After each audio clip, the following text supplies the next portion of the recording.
winding through the Sierra de Juarez Mountains at an elevation of 4,042 feet between Tecate and Mexicali, in Baja California, Mexico, is a treacherous pass called La Rumorosa. It is undoubtedly a beautiful yet haunting stretch of road meandering through spectacular vistas of surreal rock formations like the surface of some alien world, and here there are also various archaeological sites and cave paintings by the ancient Kumeyaay people, but it is also a forbidding and dangerous place to be, featuring countless hairpin turns, twists, steep grades, high winds, and perilous sheer drops along the entire 24-mile route. The once two-lane road is considered to be one of the most dangerous in the world, a fact made abundantly clear by the husks of rusting car wrecks littering the rocks below. Indeed, drivers have often nicknamed it La Carretera de la Muerte, the highway of death, making this a sought-after road trip for those who want a challenge, but not for novices or the faint of heart. This wind-lashed road is also well known as a haunted and even cursed place, with numerous tales of the paranormal and other strangeness orbiting it. Many of the ghostly tales revolve around the many people who have lost their lives on this expanse of deadly road, and perhaps the most famous of these is what is locally called El Trailero o Camionero Fantasma, or the ghost truck driver.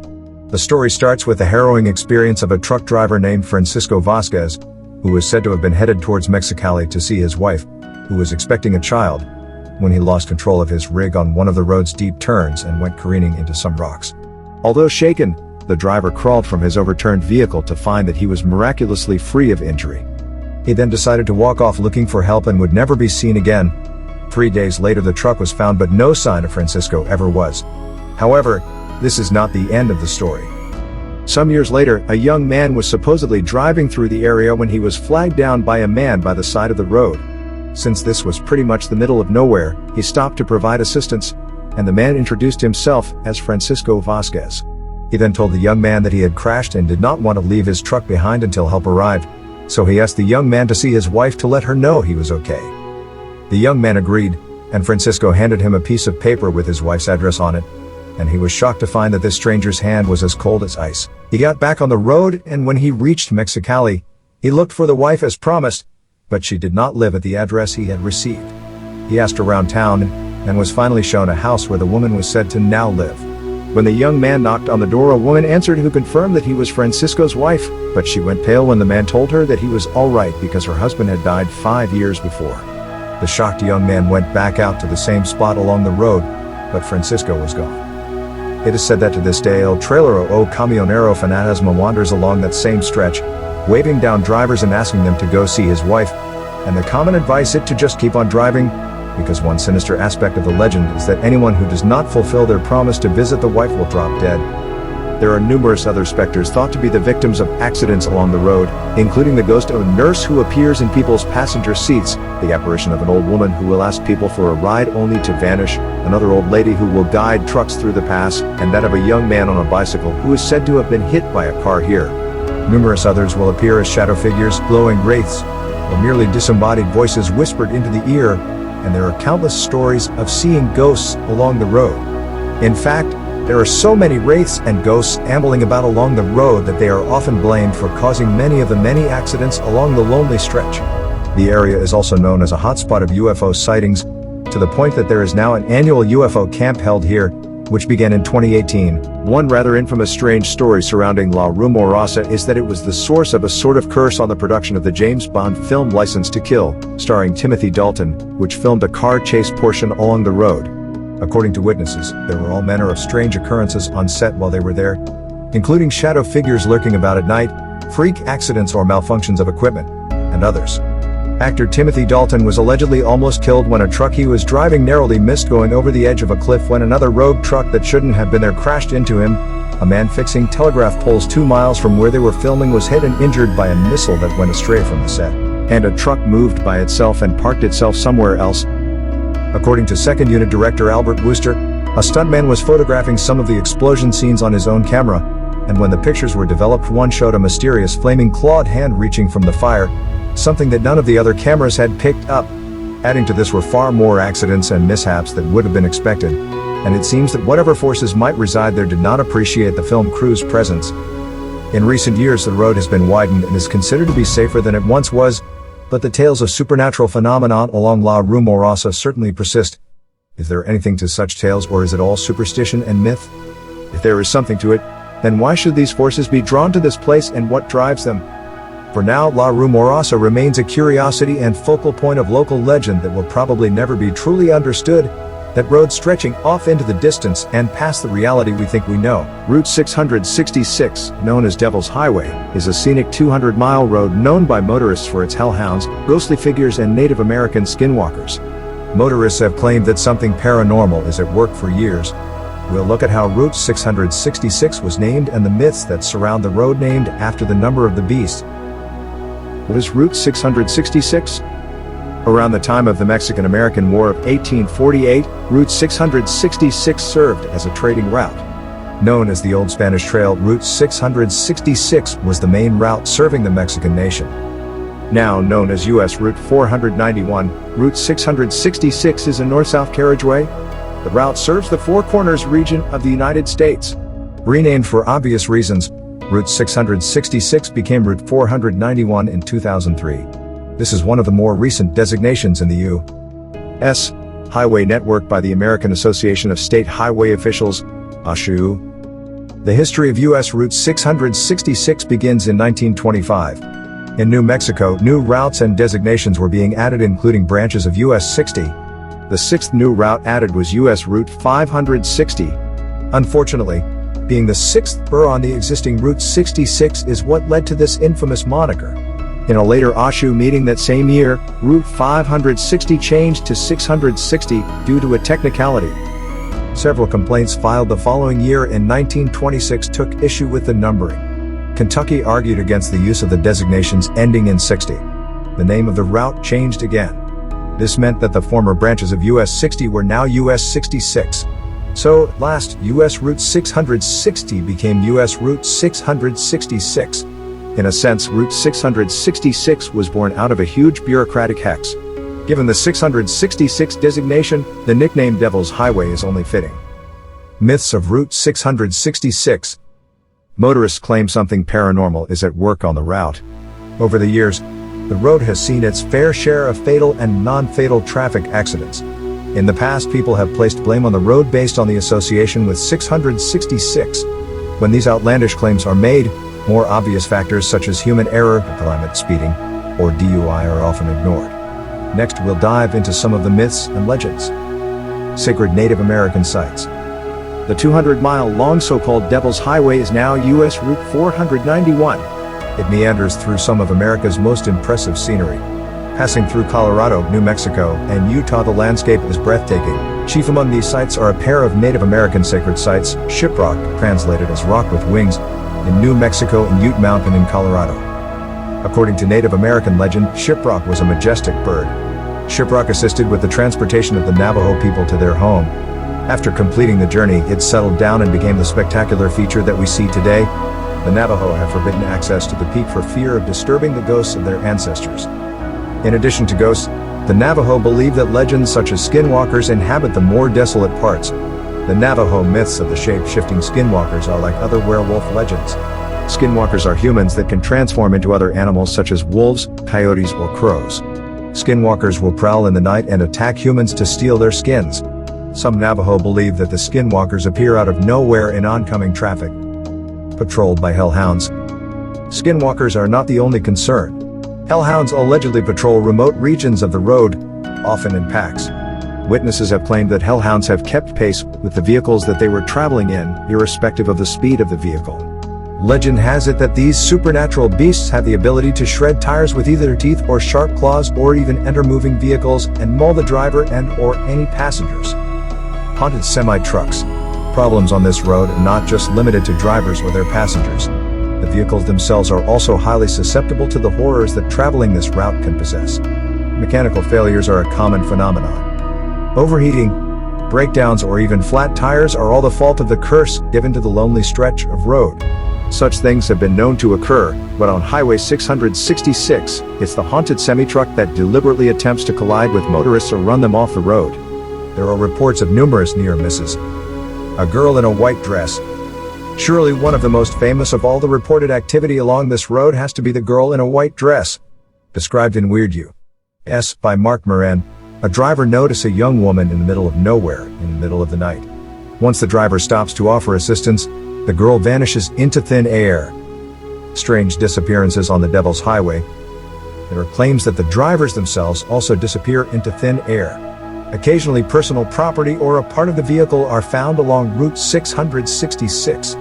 Other drivers are more fortunate. While there are claims of some drivers disappearing en route, they have no recollection of how or when they got to their destination. Lateness in these instances varies from several minutes to hours or even days. Drivers believe their journey has taken longer than expected, especially when compared to similar trips taken at other times by other people. No explanation has been provided for the strange disappearances and time loss. A name changed to Route 491. Public pressure and lobbying from specific members of the community led to the eventual change in the naming of Route 666 in 2003. Now known as US Route 491, reports have significantly dropped. Strange things are still reported occur along the highway. Many are still adamant that they will not travel along it overnight, the bridge at Dead Man's Curve on Clinton Road. Probably the most common ghost story that we hear about Clinton Road is that of a dead young boy who hangs out under a bridge and returns coins to you after you throw them in the water. As far as we know, this tale is unique to Clinton Road, but it is difficult to say when or how this story began.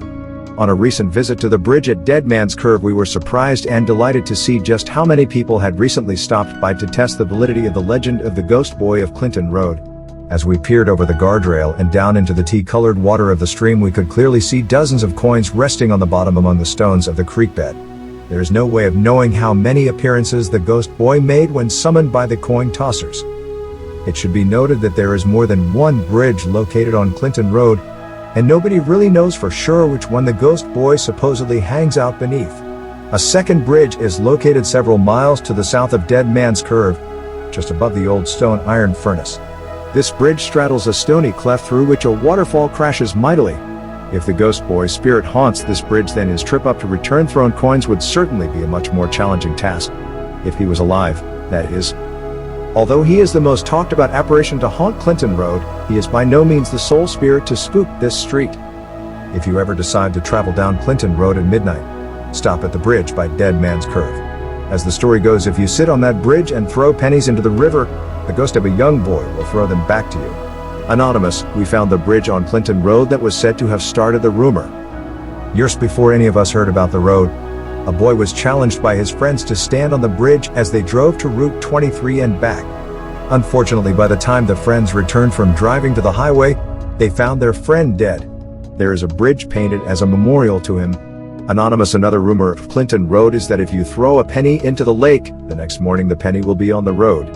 Supposedly there was a kid that drowned there trying to get a ball or something, and the kid is supposed to appear at night and pick up the penny and put it on the ground. Gregory MC. My friends and I decided to find out for ourselves what is true and what is not. We went to the bridge and threw a quarter off. Not but a minute later you hear the bloop, as if you dropped the quarter in again. The water filled with ripples and a child's reflection appeared. I flew back to the car. That scared all of us. Dina, West Milford. Ghost boy pushes you in the lake. Anonymous, I went up to Clinton Road with two friends of mine. The really weird legend is that of the little boy. The story I heard was that a little boy was hit by a car and killed on the bridge when he went to pick up a quarter he saw on the ground. The legend is that if you get out of your car and stand on the bridge, you will see a quarter drop, and if you bend down to pick it up, the little boy will push you into the lake to save you from being hit by the car. The Clinton ghost kid doesn't want your quarters. Another anonymous person say this about Ghost Kid yesterday, 8 p.m. Me and my friend Mike were going to a movie at the drive-in. We took Clinton Road. We stopped on the bridge and he told me all the stories about the boy being killed and all, so I threw a quarter off the edge and we drove away. On the way home at 11:30 we passed over the bridge and stopped because Mike wanted to point out the kid's name on the side of the bridge. Just when he said the kid's name, a quarter or something metal was thrown hard against the window of the car. We were shocked for a minute, but then we drove away. I am not going on that road for a long time. Anonymous. Clinton Road, a dark ride. There is one road in particular that we have heard more rumors and tall tales about than any other thoroughfare in the state by far, Clinton Road in West Milford, Passaic, Instagram Logo County. What is it about this road? Why are there so many strange and frightening stories told about this particular byway? Is it the isolation of Clinton Road that makes it such a ripe candidate for modern mythology? And if this is the case, why are these stories told of Clinton Road, and not its comparably deserted neighboring roads like Paradise Road in Union Valley, Clinton Road just seems to strike terror into the hearts of those who travel it. But why is Clinton Road so much richer in lore than any other road in New Jersey? Yes, it is a long and lonely stretch of poorly paved asphalt, fraught with perilous curves. Facebook logo true, it runs through a vast expanse of seemingly impenetrable wilderness. And without a doubt, it is a very dark, lonely trip when traveled alone on a moonless night, when your only companions are the mysterious sounds of the forest which seem to surround you. Yet there are hundreds of other rural roads in the state which are even more desolate, isolated and less well-traveled than Clinton Road, some of them without a single creepy story to claim as their own. There are many reasons to visit Clinton Road: the scenic beauty of the forest, lake, and abundant wildlife, the historic sites of the Clinton Furnace and Cross Castle, and sometimes to just get the wits scared out of you. This rugged 10-mile stretch of deserted road is so rich in lore that it has been attracting Amazon log late-night visitors for generations. The stories that these sightseeing sojourners have brought back with them of their adventures are sometimes harrowing, often terrifying, and almost always intriguing. Many of these tales of midnight joyrides may seem unbelievable, while others leave one wondering just where truth ends and an overactive imagination begins. You can decide for yourself whether or not to believe some of the more fantastic stories about this mysterious road, but one thing is for sure: the people who live these tales believe them, and they will not soon forget their experiences. An introduction to Clinton Road and the castle. It's amazing that a patch of woods and a few piles of rocks right off of Route 23 in West Milford could be the source of so many rumors and tall tales. Where else can you find a place where Satan worshippers hide behind every tree, sacrificed goats and chickens litter the woods like leftover barbecue, and black trucks driven by escaped lunatics chase innocent teenagers over dark, pothole-ridden roads? Where else have so many people have reported the eerie sensation of being watched by something in the woods, strange lights beating white streaks on their cars, or hearing disembodied childish laughter emanate from a remote playground? Where else do ghostly boys with quarters and snakes alternately appear on the streets? And has it always had such a bad reputation? Rumors of bad vibes have been floating in the area since it was first settled. In 1905, J. Percy Crayon wrote about the woods just beyond the Clinton Furnace. It was never advisable to pass through the 5-mile woods after dark, for tradition tells us they were infested with bands of robbers and counterfeiters, to say nothing of the witches that held their nightly dances in carousels at Green Island, and the ghosts that then made their appearance in such frightful forms that it was more terrifying to the peaceful inhabitants than wild animals or even the Indians that often passed. Once upon a time there was an actual castle in the woods off of Clinton Road. Most who remember it liken the edifice to something out of a fairy tale or Gothic English novel, rising from the mist. Clinton, or Cross Castle, is how most locals remember it, named for the man who had it built, Richard J. Cross, but Cross himself and his family called the place Beaufort, after the mountain range it was nestled in. In 1905, Cross bought heavily forested land around Newfoundland and and began construction of the castle-like mansion. Its walls, which have intrigued so many people over the years, were 3 stories high. The A666 in Bolton has been known as the Devil's Highway pretty much as soon as it was given that numeric designation, obviously due to the religious connotations associated with the number of the beast -666. A major stretch of road that travels past the West Pennine Moors. Many drivers have supposedly seen shadowy shapes and figures over the years that mysteriously appear and then vanish into nothing. Not only that, but this particular road has an unusually high accident rate on the moors between Edgerton and Darwin, almost 3 times higher than motorways in Greater Manchester, prompting people to think that there must be something supernatural going on around there. Over the years there have been supposed sightings of a shady figure at the side of the road after the sun goes down, described by eyewitnesses as a hunched-over figure limping along towards the traffic. There's also been dashcam footage, which I've disappointingly been unable to find, that revealed a strange white creature appearing out of nowhere on the deserted road, which then proceeded to slowly approach the terrified driver while the passenger cried for help. No amount of internet searching has uncovered any of this supposed dashcam footage though, so I can only assume that it's complete drivel and never happened. One person who apparently saw some footage though is Ghost Hunter. Why wouldn't you just use Buster, Simon Entwistle, an East Lancashire historian who wrote a book about infamous ghost stories in the region. Entwistle suggested that the ghost seen in the footage could in fact be that of a monk who was executed in the nearby Turton Tower during the Civil War, with this fella being executed back in January 1643 and only making appearances ever since in January. He also tells the story of a taxi driver who reported seeing a ghost figure of an elderly woman with long hair sitting on the back of his taxi whilst on the A666. It's also true that the number 666 itself, in modern culture referred to as the number of the beast, may actually be complete drivel also. Linked most commonly to the Antichrist or the devil himself, the number is supposed to invoke Satan, and there are even people who are actually afraid of any associations with the number 666. It's called, and get ready for this, hexaphobia.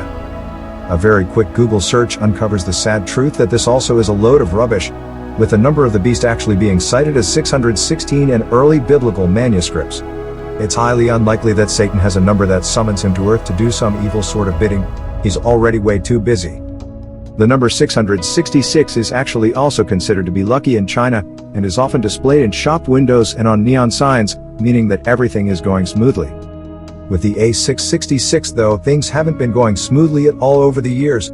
As I said, it has had an unusually high accident rate, which certainly isn't anything to do with the supernatural, more like bad driving and dangerous speeds. It wasn't until the speed limit was changed from 70 miles per hour to 50 miles per hour, speed cameras were installed, better safety fencing was introduced, and a ban on cyclists on the road, that road accidents fell by 60%. Either Satan and his evil hunched hitchhiker approved of the changes, or there's absolutely nothing supernatural about a stretch of tarmac through some fields. Accidents are still dangerously prevalent on this stretch of road though. As you drive along this lonely stretch of northern Illinois road, you'll first notice something out of the ordinary. There are no street signs. Even the graveyard on that furtive highway appears unnamed, as though local residents wanted to erase it from existence. Fortunately, maps still bear its unusual moniker, Bloods Point Road. Bloods Point in rural Boone County, Illinois is a well-known local legend but has only been written about sparingly. The road and cemetery of the same name are home to a cornucopia of stories and myths, each one a variant on the last. The name of the road itself is enough to excite one's imagination. What kind of event would leave such a name upon the landscape? A gruesome murder or massacre? An ancient battle? Its origins are actually quite mundane. According to the past and present of Boone County, Illinois, 1877, Bloods Point was named after a prominent local family, the Bloods. Arthur Blood was the first white settler in Flora Township, a pleasant area that derived its name from the abundance of flower-covered fields. One could say that ever since its christening, the area has been stained by blood. Sorry, I couldn't resist. Digital and print media articles contain a myriad of tales relating to the cemetery and the railroad bridge that lies about a mile to the west. The road itself is said to be patrolled by phantom vehicles, most notably an old pickup truck, but also a big rig and a disappearing cop car. Depending on who you ask, around 4 to 8 people have hung themselves or have been hung from the railroad bridge, a witch, her children, 3 anonymous women, and even Arthur Blood along with his wife and their entire family. A busload of elementary school students is also said to have plummeted from the bridge. One interesting legend concerns a witch called Witch Beulah who, allegedly, lived in the area. Storytellers assert Arthur Blood's children once encountered her under the railroad bridge and were enthralled by her ability to produce fire from her fingertips. Afterwards, the locals grew suspicious of Arthur Blood's family and drove them to suicide. Other people say that Beulah hung her children from the bridge, or that she committed suicide in an identical fashion. The legend of Witch Beulah, however, originated west of Rockford along Meridian Road and migrated to Bloods Point.